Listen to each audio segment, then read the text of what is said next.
아주 오랜만에 영상을 찍는데요. 오늘은 11월 18일 월요일이고요. 오늘부터 진짜 추워가지고 목도리를 완전 이렇게 다 하고 다녔습니다. 오늘 9시에 코람데오 예배를 드리고 다음 주에 있는 월요일에 마지막으로 코람데오 예배를 드립니다.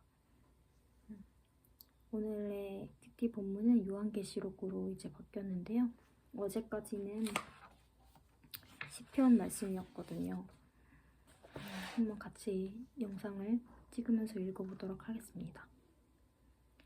반드시 속히 이루어질 그리스도의 재림. 요한계시록 1장 1절부터 8절. 예수 그리스도의 계시입니다.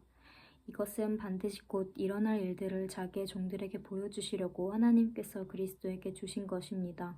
그리스도께서는 그분의 천사를 통해 자기의 종 요한에게 이것을 나타내 주셨습니다.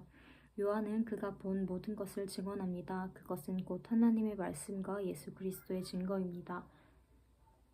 이 예언의 말씀들을 읽는 사람과 듣는 사람들과 그 안에 기록된 것들을 지키는 사람들은 복이 있습니다.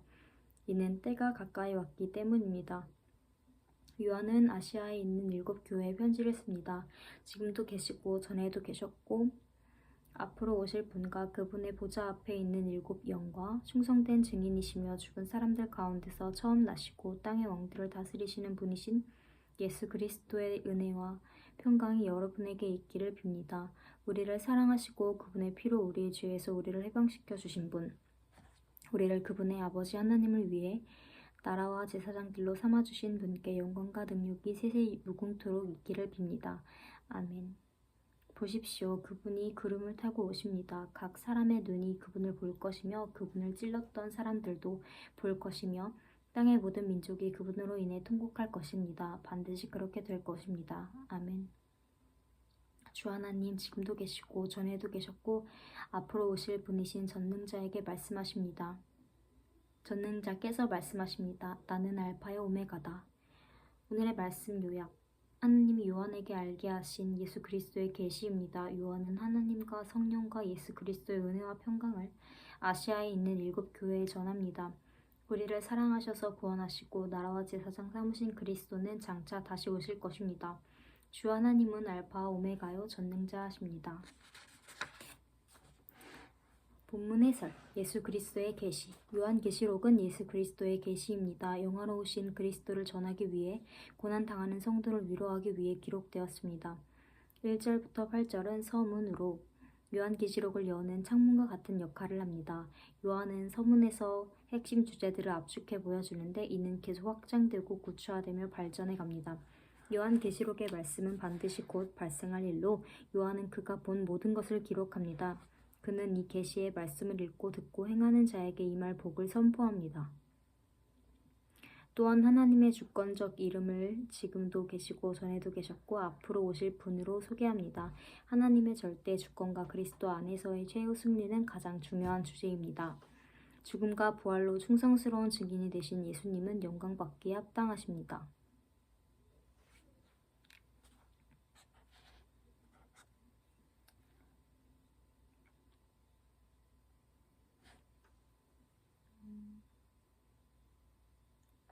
재림의 장중한 선언. 요한계시록은 재림이 소망으로 가득합니다. 마라나타로 시작해 마라나타로 끝납니다.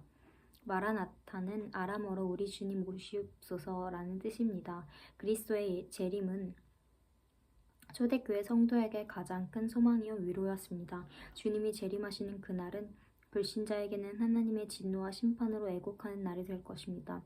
하나님은 역사의 처음과 마지막이시고 다시 오실 영원한 왕이시며 전능하신 주권자입니다. 이렇듯 서두부터 장엄한 재림을 선포하는 요한계시록은 재림의 간절한 기대와 소망으로 끝맺습니다. 아멘. 주 예수여 오시옵소서. 질문 중에 오늘 예수님이 재림하신다면 지금 나의 신앙과 삶은 어떠해야 할까요? 라는 질문이 있는데 정말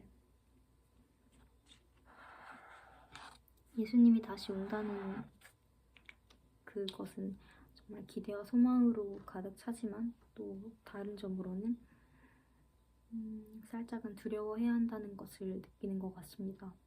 너무 죄악된 마음들이 많고 또 하루 하나님 사랑하고 하루는 하나님 잊고 살고 이럴 때가 너무 연속의 나날들이어서 너무 죄송하고 지금부터 다시 하나님 안에서 정말 성령 충만으로 살고 싶다는 그런 바람이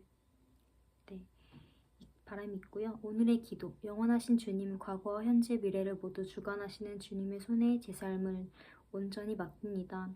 주님이 친히 전하시는 계시의 말씀을 읽고 듣고 지켜 행함으로 주님의 은혜와 평강을 누리게 하소서. 다시 오실 주님을 소망하며 구원의 복음을 힘써 증언하는 하루가 되게 하소서.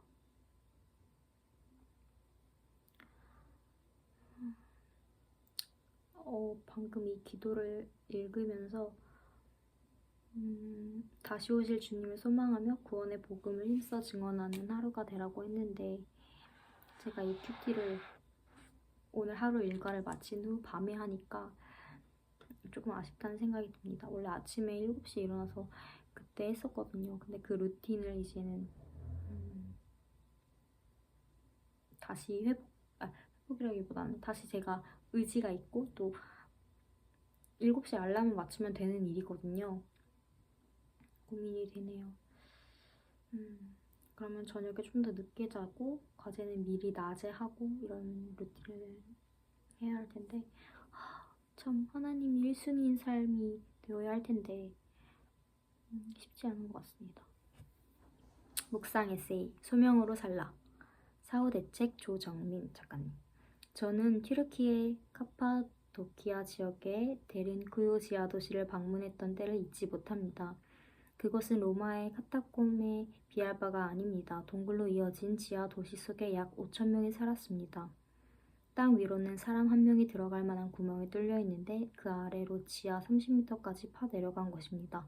아직까지 완전히 발굴되지 않았고 바닥까지의 깊이도 측정되지 않았습니다.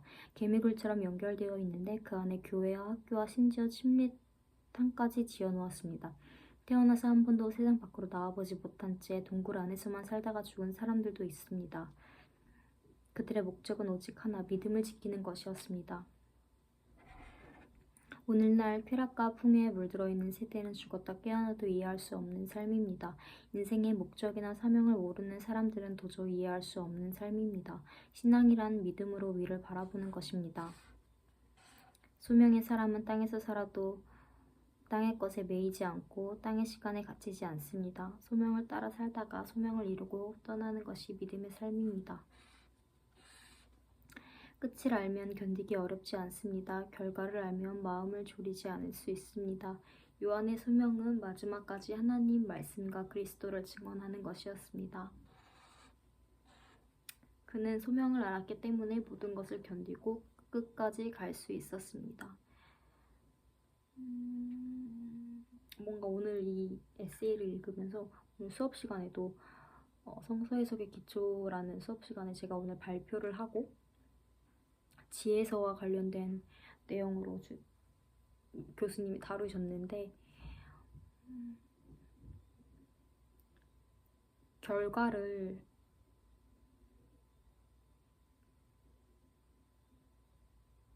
모르기 때문에 불안하고 또 잘 해내고 싶으니까 불안한 이 세대의 이 세상의 그런 살이들이 안타깝고 그리고 우리는 그리스도인으로서 하나님 말씀을 듣고 순종하는 것이 우리의 삶의 이유이자 목적이자 목표라고 생각을 해야 하니까 이게 와닿는 것 같아요. 하나님 나라에 거할 수 있는 그 특권이 정말 오늘의 삶에도 있는데 그걸 누리지 못하는 건 아닌가. 내일의 걱정, 미래의 걱정 때문에 그런 생각이 들었습니다. 한 절 묵상. 하나님 말씀을 들으라. 그분은 말씀을 통해 진리를 드러내시고 죄를 깨닫게 하시고 진귀한 선물을 주신다. 마크 베터슨. 요한계시록 1장 3절. 성도의 신앙은 하나님 말씀 위에 세워져야 합니다. 사도 요한은 말씀의 중요성을 강조하기 위해 읽고 듣고 지키라고 권면합니다. 이는 단순한 지식 습득의 과정을 거치는 말이 아닙니다. 하나님 말씀과 혼연일체가 되어 말씀을 믿고 그에 따라 살라는 것입니다. 강력한 핍박의 때일수록 성도는 하나님 말씀을 포기하지 않고 지킵니다. 예수님이 곧 오심을 믿기 때문입니다. 예수님이 곧 오신다는 영적 경각심이 말씀을 더 가까이 하게 합니다. 오늘 정말 이 요한계시록 PP를 통해서 하루를 돌아보게 되고 또 내일이 있을 나의 모습을 기대하게 되고 하나님이 주시는 마음으로 살아갈 모든 순간들이 기대가 됩니다.